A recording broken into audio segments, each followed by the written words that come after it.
wabarakatuh. Baik, di sini saya akan menjelaskan materi saya tentang interpretasi hasil tes.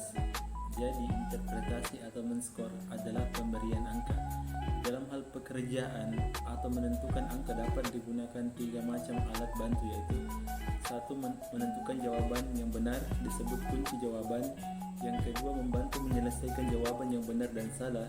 Dan yang ketiga disebut membantu menentukan angka, disebut pedoman penilaian.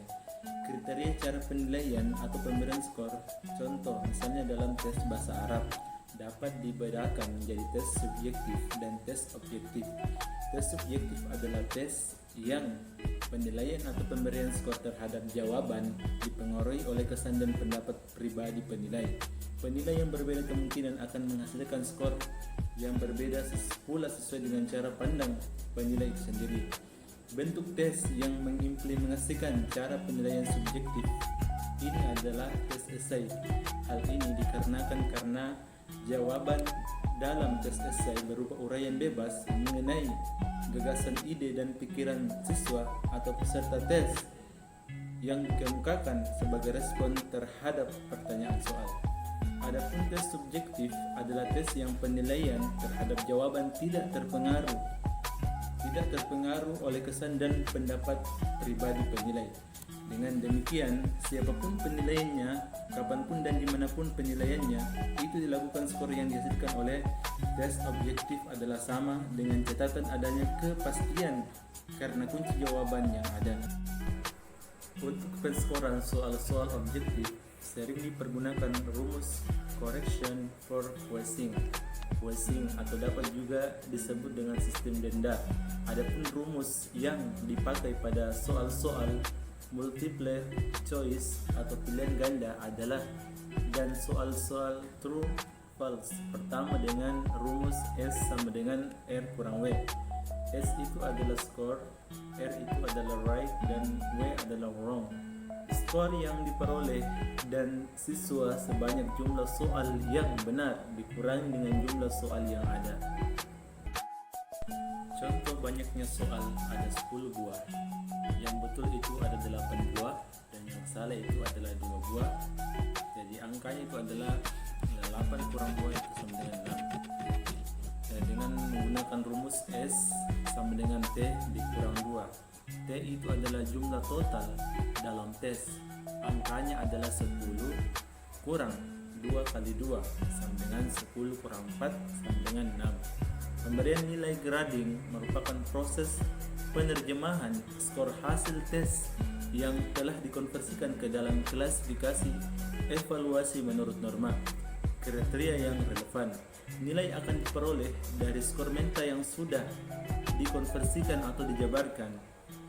Klasifikasi evaluasi seperti baik, buruk, tinggi, sedang, rendah, membedakan, mengorganisir, mengelompokkan, menilai, dan sebagainya. Pemberian skor tes prestasi karangan uraian relatif lebih sulit untuk dilakukan, antara lain. Yang pertama itu adalah berasal dari karangan uraian relatif lebih sulit. Yang pertama itu adalah berasal dari kenyataan bahwa item-item uraian jawaban yang benar tidak mutlak hanya satu. Dan yang kedua itu kesukaran dirasakan pula dalam penentuan bobot relatif setiap item dikarenakan item tipe esai satu sama lain berbeda kompleksitasnya dan sangat mungkin menghendaki kemampuan yang tidak sama dari siswa. Untuk menjawabnya, maka angka yang harus diberikan pada setiap jawaban yang benar akan berbeda dari item ke item. Alat penilaian tertulis seperti pilihan ganda yang mengarah kepada hanya satu jawaban tidak mampu menilai keterampilan yang benar yang dimiliki oleh peserta didik. Tujuan dari interpretasi adalah yang pertama, tujuan umum. Yang pertama itu adalah bagian A, mencapai pencapaian kompetensi peserta didik. Bagian B itu memperbaiki proses pembelajaran, dan bagian C sebagai bahan penyusunan laporan kemajuan belajar siswa. Tujuan khusus yang pertama itu adalah mengetahui kemajuan dan hasil belajar siswa. Yang kedua, mendiagnosis kesulitan belajar. Yang ketiga, memberikan umpan balik atau perbaikan proses belajar mengajar. Yang keempat, penantian kenaikan kelas. Dan yang kelima, memotivasi belajar siswa.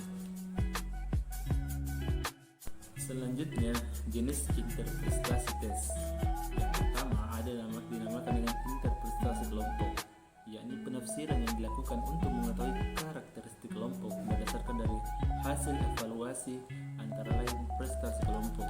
Tujuannya yang pertama adalah sebagai persiapan untuk melakukan penafsiran kelompok, yang kedua untuk mengetahui sifat-sifat tertentu pada suatu kelompok, dan yang ketiga untuk mengadakan perbandingan antar kelompok-kelompok, dan yang kedua ada dinamakan interpretasi individual. Tujuannya yang pertama itu adalah untuk melihat tingkat kesiapan siswa, readiness, atau yang kedua pertumbuhan dan kemajuan siswa, dan yang ketiga kesulitan yang dihadapinya. Selanjutnya, cara melakukan interpretasi tes. Yang pertama adalah penilaian acuan norma atau disingkat dengan PAN. Penilaian acuan norma adalah penilaian yang dilakukan untuk mengetahui posisi kemampuan seseorang dibandingkan dengan temannya tersebut. PAN ini berasumsi bahwa kemampuan orang itu berbeda-beda dapat digambarkan menurut distribusi norma. Yang kedua adalah penilaian acuan kriteria atau disingkat dengan PAK. Penilaian acuan kriteria adalah penilaian yang dilakukan untuk mengetahui kemampuan siswa dibandingkan dengan kriteria yang sudah dibuat terlebih dahulu. Di dalam penelitian acuan kriteria berasumsi bahwa hampir semua orang bisa belajar apa saja, namun waktunya yang berbeda. Konsekuensi acuan ini adalah adanya program remedial. Dalam pendekatan dengan acuan kriteria, penentuan tingkatan didasarkan pada skor-skor yang telah ditetapkan sebelumnya dalam bentuk persentase.